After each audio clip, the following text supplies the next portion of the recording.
Playlist इनसे मिलिए में सेकंड लेफ्टिनेंट प्रदीप सक्सेना। इस वक्त हम लोग 1971 में 16 दिसंबर के बाद ढाका में हैं और बांग्लादेश बन चुका है।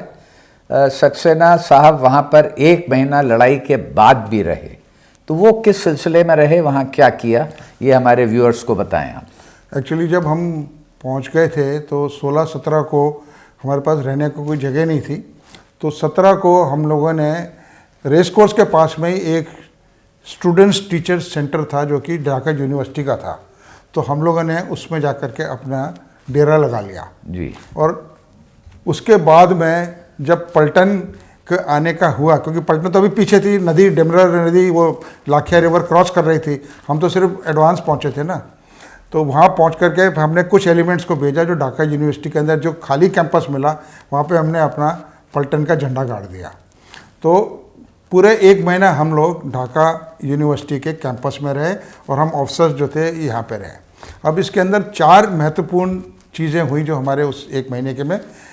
पहली चीज़ तो ये हुई कि क्रिसमस के बाद सैम मैनेक्शॉ साहब आए, तो हमारे जो फौज के जो उस वक्त आर्मी स्टाफ थे, जी हाँ, वो आए और हमारे यूनिट के जहाँ पे था उसी के अंदर ऑडिटोरियम था, तो उन्होंने वहाँ पे हम सबको एड्रेस किया और उसमें एड्रेस के बाद में एक कार्यक्रम हुआ जिसमें कि वहाँ की मशहूर गायिका रूना लैला ने गाना गाया। रूना लैला ने, हाँ, क्या गाना गाया? मेरा बाबू छैल छबीला मैं तो नाचूंगी जी। उसके बाद में सैम मैनेक्शॉ साहब ने जो है हमारे मेस में डिनर किया, उसमें मेरे को उनसे इंट्रोड्यूस कराया गया और कर्नल हिम्मत को उनसे इंट्रोड्यूस कराया गया। अब कर्नल हिम्मत का इंट्रोडक्शन का मैं इसलिए बताता हूँ कि कर्नल हिम्मत वह CO 4 गार्ड्स। 4 गार्ड्स ओरिजिनली जो थी 1st राजपूत बटालियन थी और जनरल नियाजी साहब 1st राजपूत में कमीशन हुए थे 41 में। तो उन्होंने जब पता चला कि 4 राजपूत उधर लड़ रही है तो उन्होंने लड़ाई के बाद में जनरल हिम्मत को, देन कर्नल हिम्मत, उन्होंने उनके लिए मिलना चाहा कि आप मेरे पास आकर के मेरे को कॉल ऑन कीजिए नॉल। तो जनरल हिम्मत साहब ने पोलाइटली नो कर दिया। तो सैम मैनेक्शॉ साहब ने पूछा कि हिम्मत, I believe you have been invited by somebody, you received an invitation? He says yes sir. He says, what have you thought about it? He says, sir, I have declined. You know the way Sam Manekshaw used to this. He used to look right down into you and he said, okay. And then I was introduced to him. So what did you do, son? So I told him, my CO told, Colonel Ganju was my CO. Sir, he took part in the 4 guards and he was with Colonel Himmat. So he says, I just briefly narrated the experience of anti-aircraft gun and machine gun fire.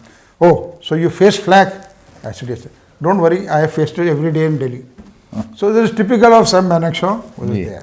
उसके बाद में फिर 2 तारीख को we were mister Tajuddin Ahmed थे जो कि acting president थे बांग्लादेश के, वो लैंड किया और 12 जनवरी को शेख मुजीबुर रहमान पाकिस्तान से रिलीज होकर के वहाँ किया। उस दिन again the whole town, whole country was there in Dhaka, Joy Bangla, he is Bangla Bandhu. So these 3 things we saw in that 1 month. The 4th and the last thing was कि अपना सुनील दत्त साहब अपना अजंता आर्ट ग्रुप के साथ में हमारे पास आकर के रहे। नरगिस थी, सोनिया सानी थी, माला सिन्हा थी, वहीदा रहमान थी और वो मधुमती और वैशाली जो डांसिंग सिस्टर्स थी वो थी। तो ये 3-4 दिन हमारे मैच में रहे, फिर उसके बाद में कोमला चले गए थे। तो 16 या 17 तक वो हम थे। 18 को हमने वहाँ से नारायणगंज फेरी क्रॉस करके कोमला आए, रात को कोमला रुके और वहाँ से फिर हम वापस 19 को या 20 को हम अगरतला वापस आए। So that overall was your participation in 71 war. बहुत ही आपने दिलचस्प और रोचक तरीके से बताया, इसके लिए बहुत बहुत धन्यवाद। और दर्शकों से मैं कहना चाहूँगा, देखते रहिए, अभी कर्नल सक्सेना आपको कुछ और भी बताएंगे उस लड़ाई के बारे में। शुक्रिया।